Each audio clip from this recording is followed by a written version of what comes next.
DeepSeek V3, je pense que nous sommes tous unanimes par rapport à cela et les benchmarks le prouvent, c'est le meilleur LLM open source en ce moment qui fait ravage. Il est moins cher, accessible à tout le monde. Tu peux donc l'intégrer aisément dans n'importe quelle solution IA. En parlant d'intégration, je vous ai montré comment est-ce que vous pouvez intégrer DeepSeek V3 dans une automatisation sous Make. Mais je vous ai pas parlé de N8N. Dans cette vidéo, je te montre comment l'intégrer sur N8N parce qu'on n'en parle pas trop souvent sur la chaîne, mais c'est un excellent outil d'automatisation. Généralement, lorsqu'on voit les workflows sur N8N, on a peur, littéralement. On se dit, ce sont des super experts qui ont fait littéralement ces workflows-là, alors qu'il n'y a en vrai rien de compliqué. Lorsque tu maîtrises les bases de l'automatisation, je pense que tu peux être très à l'aise avec N8N. C'est vrai que entre l'interface de N8N et l'interface de Make, l'interface de Make est beaucoup plus attractif au passage, mais il y a pas mal de contrôles que tu peux avoir sur ton workflow sur N8N et je trouve que ceux qui utilisent Make en majorité devraient aussi quand même regarder un peu ce qui se fait du côté de N8N. Ok, on est dans le vif du sujet. Donc voilà, pour commencer mon workflow, il faut bien évidemment un point de départ et le point de départ est déclenché généralement par ce qu'on appelle les triggers. Donc là, je vais cliquer là-dessus et ensuite je vais sélectionner un trigger que je veux. Donc je vais sélectionner un trigger manually parce que c'est juste un test qu'on veut faire. Et là, la première méthode pour intégrer DeepSeek V3 dans ton workflow, c'est l'utilisation du HTTP, du module HTTP. Tu peux utiliser le même module sur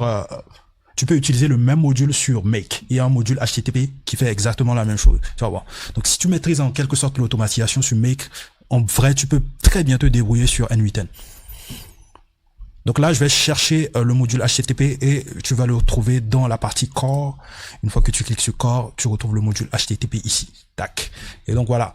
Donc une fois que tu as le module HTTP, maintenant tu remplis ce formulaire. Et si tu as la flemme de remplir ce formulaire, il y a donc le import curl qui te permet de littéralement remplir en quelques secondes ton formulaire. Et comment est-ce que tu peux faire ça? Tu vas dans import curl et c'est là que la documentation de DeepSeek va entrer en jeu.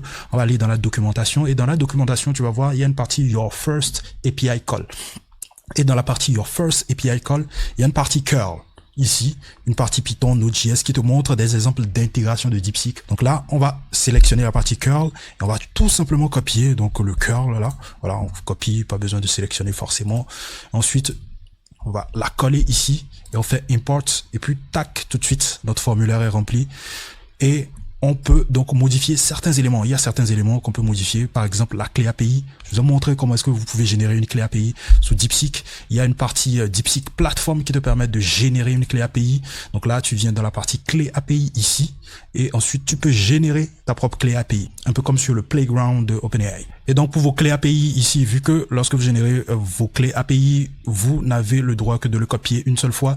N'hésitez pas à copier vos clés API dans un KeePass. Un KeePass, en quelque sorte, c'est un logiciel qui vous sert en quelque sorte de coffre-fort pour sauvegarder des mots de passe ou des, voilà, credentials assez sensibles pour vous connecter à une plateforme, par exemple. Donc, tu peux, donc, littéralement sauvegarder tes clés API sur KeePass. Donc, une fois que j'ai copié ma clé API, le tour est joué. Ce que je vais faire par la suite, c'est venir peut-être modifier le prompt ici. On n'a pas besoin du hello. En vrai, ici, on va poser une vraie question.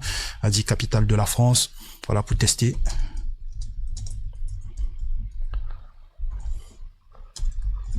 Hop là, parfait. Donc j'ai mon prompt ici, mon prompt user, et donc là j'ai mon prompt system ici que je peux modifier. Libre choix à vous de la modifier comme vous voulez. Donc là, une fois que c'est fait, tout ce que j'ai à faire, c'est juste exécuter mon workflow. Donc je vais faire un test workflow, tac, tout de suite, tac, il a généré, et on va voir ce que ça nous donne en sortie. On va cliquer donc sur le module en sortie. Donc on a donc la capitale de la France est Paris, c'est une ville emblématique connue pour sa richesse, pour sa richesse culturelle, historique, etc. Donc voilà, on a notre réponse ici qui est dans le content. Maintenant, deuxième méthode pour pouvoir intégrer, voilà, DeepSeek dans une automatisation N8N. Vous avez vu que la première méthode, elle n'est pas du tout compliquée. Elle n'est pas du tout compliquée. Donc deuxième méthode, on va aller chercher un trigger beaucoup plus intéressant. Hein, voilà, le when clicking test workflow. Voilà, c'est bien beau, mais on va aller chercher donc un trigger lié au chat. Donc on va sélectionner donc on chat message. Donc voilà, lorsque je reçois un message dans mon chat, donc il déclenche mon automatisation. Donc voilà, le trigger, je vais le mettre là. Et là, je vais vous montrer comment est-ce que vous pouvez intégrer DeepSeek V3 avec le module de OpenAI. C'est assez intéressant. Pourquoi je parle du module de OpenAI? Parce que dans la documentation, pour ceux qui ont regardé ma vidéo, je vous avais dit que vous pouvez utiliser le SDK de OpenAI OpenAI pour pouvoir intégrer DeepSeek V3. Ça veut dire que de la même manière que vous intégrez voilà un modèle de OpenAI dans une de vos solutions IA, vous pouvez utiliser cette même méthode, cette même manière, rien ne change pour intégrer DeepSeek V3. Il y aura 2-3 éléments qui vont changer, le base URL et le modèle qui va changer. Ouais. Donc on va appliquer donc le même concept ici. Donc ce qu'on va faire, c'est on va créer un agent IA. On va aller dans Advanced AI. On va faire AI Agent ici par exemple. Et donc dans AI Agent, tu as la possibilité de rajouter un chat modèle. Et donc dans la partie chat modèle, ce que tu vas faire, c'est venir tout simplement là, cliquer sur voilà OpenAI chat modèle. Et ce que tu vas faire pour intégrer maintenant DeepSeek V3, c'est venir tout simplement dans la partie Create New Credential, c'est-à-dire tu crées une nouvelle connexion et tu vas modifier certains éléments ici, notamment le base URL et la clé API ici. Donc là, on va venir tout simplement chercher notre base URL spécifiée ici. Hop là, c'est parfait. On va la coller tout simplement ici. Ensuite, on va coller notre clé API. Ensuite, c'est fait. Parfait. Une fois que c'est fait, tac, on va changer le modèle ici. Et là, on ne peut pas sélectionner le modèle ici parce que le modèle dans la documentation, si vous avez bien vu, c'est DeepSeek Chat. Pour accéder au DeepSeek version 3, il faut mentionner DeepSeek Chat.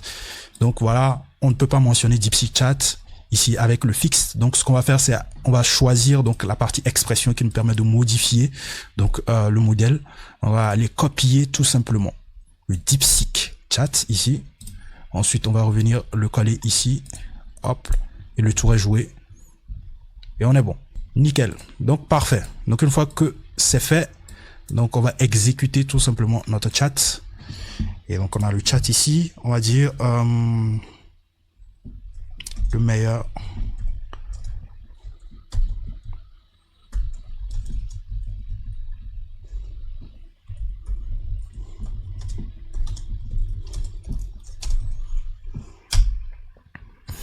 Donc là, je lui demande le meilleur langage de programmation au monde et il y a mon workflow qui s'est déclenché. Tac, il y a l'agent qui utilise le modèle ici. Donc on va attendre. Paf, parfait. On a une réponse ici. Donc c'est parfait.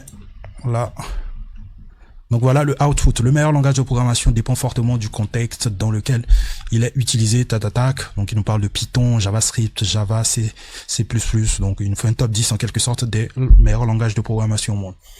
Hyper, super intéressant. Donc la deuxième méthode, elle est tout aussi simple que la première. Donc à vous de choisir celle que vous préférez. Et il y a aussi une troisième méthode. Cette méthode consiste à passer par OpenRouter, comme je voulais montrer la fois passée. Donc voilà, on est sur OpenRouter. Donc meilleur catalogue de LLM sur le marché en ce moment. Donc pour OpenRouter, c'est pareil. Vous devez récupérer votre clé API que vous pouvez générer ici, bien évidemment. Ensuite, ce qui va nous intéresser, donc c'est au niveau de la documentation. Donc lorsque vous voyez dans une documentation que vous pouvez intégrer un modèle de langage avec le SDK de OpenAI, ça veut dire que vous pouvez utiliser le module de OpenAI donc dans votre workflow, dans votre automatisation pour pouvoir intégrer le modèle en question. Donc c'est aussi simple. Et donc là, vous allez remarquer que le SDK de OpenAI est utilisé pour intégrer donc les différents modèles de langage présents sur OpenRouter. Donc là, ce dont on aura besoin, comme dans notre deuxième exercice, dans notre deuxième méthode, c'est le base URL, le openrouter.ai/API. Donc c'est la même méthodologie, hein, rien ne change. Vous allez tout simplement sur voilà votre module OpenAI et vous sélectionnez juste New Credential ici. Vous mettez tout simplement votre base URL ici. Ensuite, vous allez récupérer votre clé API ici dans la partie Keys, comme je vous l'ai montré. Ensuite, vous allez la coller ici. Boum, ça fait. On fait un save ici. Le tour est joué. Mon credential est créé de manière successful. On va garder la partie expression ici qui va nous permettre de copier-coller donc le modèle en question. Et pour trouver le modèle, il faut taper DeepSeek. Et lorsque je tape DeepSeek, je sélectionne V3, la V3 ici. Et le modèle en question, c'est ceci. Donc c'est DeepSeek/DeepSeek Chat. Donc je copie ça. Et je vais tout simplement dans la partie modèle et je colle. Et le tour est joué. Donc j'ai donc tout qui est OK. Donc je vais reposer une question dans le chat ou je vais essayer de réinitialiser le chat au pire. Le meilleur, donc la meilleure voiture du monde, une question pif comme ça pour tester. Tac. Donc il est en train de tourner, utiliser le modèle derrière. Ok, c'est parfait. On a donc notre petite réponse ici. Donc voilà, la meilleure voiture du monde est subjective, tac. Donc il nous fait un petit classement des meilleures voitures du monde. La Tesla Model S que je kiffe bien, dans la Rolls-Royce, la Aston Martin en 8e position, élégance britannique, puissance, etc. Donc voilà, on a une superbe réponse. Donc voici la 3e méthode pour pouvoir intégrer DeepSeek V3 dans votre workflow sur N8N. Et si vous avez envie que je vous fasse une petite masterclass sur les bases de N8N ou qu'est-ce qu'il faut connaître réellement pour pouvoir commencer par automatiser sur N8N, n'hésitez pas à me le dire en commentaire, c'est avec plaisir que je vais faire donc la masterclass sur N8N. Je trouve qu'on n'en parle pas assez, mais c'est un excellent outil d'automatisation au passage. Dites-moi ce que vous en pensez en commentaire et toutes les ressources que j'ai mentionnées dans cette vidéo, documentation, voilà, workflow, le workflow que j'ai créé ici, le blueprint sera disponible dans la communauté IA. N'hésite pas à rejoindre la communauté IA, c'est complètement gratuit. C'était Mr. O, puis je vous retrouve tout simplement à la prochaine. Peace.